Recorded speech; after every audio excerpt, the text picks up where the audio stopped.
God bless everybody. My name is Patrick Dunn. I'm one of the brothers from Ireland. I'm here in Skegness at the men's seminar. We're having a really good time, a blessed time in the Lord. And I just want to share my testimony about how I come to meet the Lord. About 7 years ago, 2009, 2010, the French ministries had come to me, and they've been witnessing to me for a long time at this stage, maybe 3 or 4 years we've been witnessing. And I wouldn't take what they knew about the Bible. I wouldn't take it on board. You know, I knew what these men. I knew they were spiritual men and godly men, but I wouldn't absorb it. I said, right, I've got a life to live. I've got money to earn. I've got this to do and that to do. You know, and if I follow this, I can't do it. But thank God for them, because the perseverance paid off. And in 2010, a little boy that was very ill. We've come to know now that he was ill with asthma, and he was having a long asthma. And they come to my house as faithful brothers as they did. And me and my wife got them and said, can you pray for our child? They put their hands on the child and they prayed for him. And I said, right, we'll go down to the church tonight, we'll have a time fellowship tonight. I went down to the church that night. And when I went down to the church, I brought the child with us, and they were down there and they prayed for him again, you know, because his breathing wasn't so good. And we came home. The next day, my wife rang me and she said, the child, she said, I'm after being down to the doctor, and the doctor's given me a letter to go to the hospital with the child. So we went to the hospital with the child. I've come back, got the child, went to the hospital, and when we got in the hospital, we were giving the child a nebulizer. We didn't know what a nebulizer was, never had anybody in our family with asthma, didn't know a thing about it. And we gave them a nebulizer, and my wife said to me, do you want to go home? She said, put on the heat in the house, she said, because chances are that he's going to be kept in the night, and you can have the night with him, and I'll go back to the other children, I'll look after them. So I said, fair enough, no problem at all. So I went back, put on the heat, came back down to the hospital, and I'll never forget it. The nurse said to me, she said, he's gone up to St. Anne's ward, was the name of the ward. I went up to the ward, and the doctor said, the nurse was there, and she said his breathing is getting worse. They give him an nebulizer. My wife was holding him, and she said to me, take him, she said, because he's getting too strong for me, I can't hold him, she said. So I took him, and as soon as I took him, he went into what I now know as a respiratory arrest. His lungs collapsed and he went into spasm. And before I knew it, the nurse had him taken off of me. There was doctors with green coats, white coats coming from everywhere. And this little room, there were so many of them come in that they pushed me and my wife out. And we went out, and I was looking at my child in this room. And he had pipes coming out of his neck, out of his stomach, out of every which way. And the doctors was pushing air into his mouth with something like this bladder, an air bladder. They were pushing air into him. And he had his shirt cut off, and I was expecting his stomach to lift and drop down, lift and drop down every time this bellows was pushed. But it didn't happen. It didn't happen. So then and there I knew there was something wrong.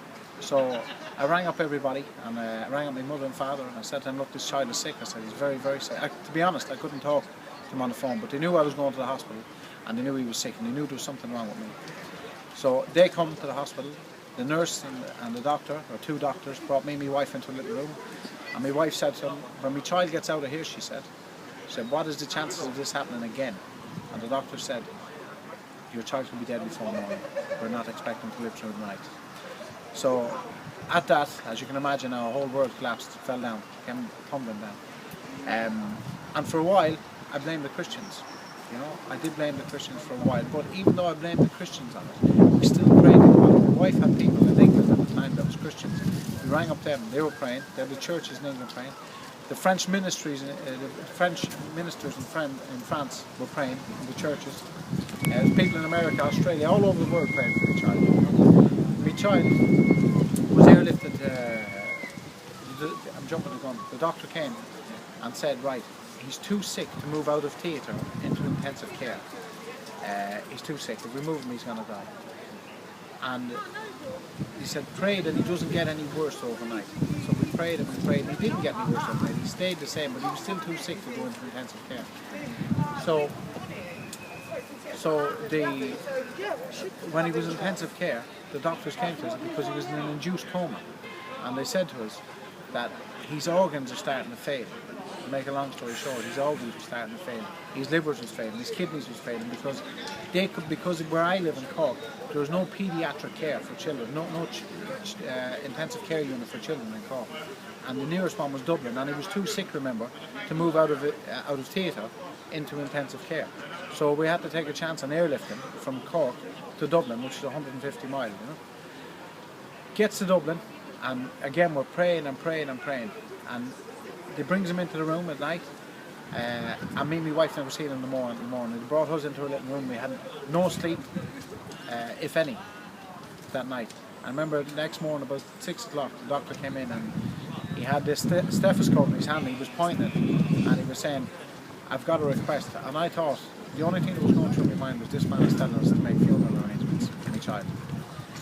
And he said, "Your son," he said, "wants tea," he said, "with 7 sugars in it," he said.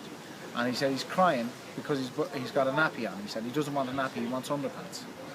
So at that, it was unbelievable. Now he said he's still very sick, he said, but he's sitting up, he's drinking tea, he said, and he wants underpants. So straight away I said, "Can I see him?" Went in to see him, and he was crying to me. He said, "Look, I don't want these underpants on." So I said, "Right, son, I'll sort it, I'll take that." I went down to a little Tesco extra shop.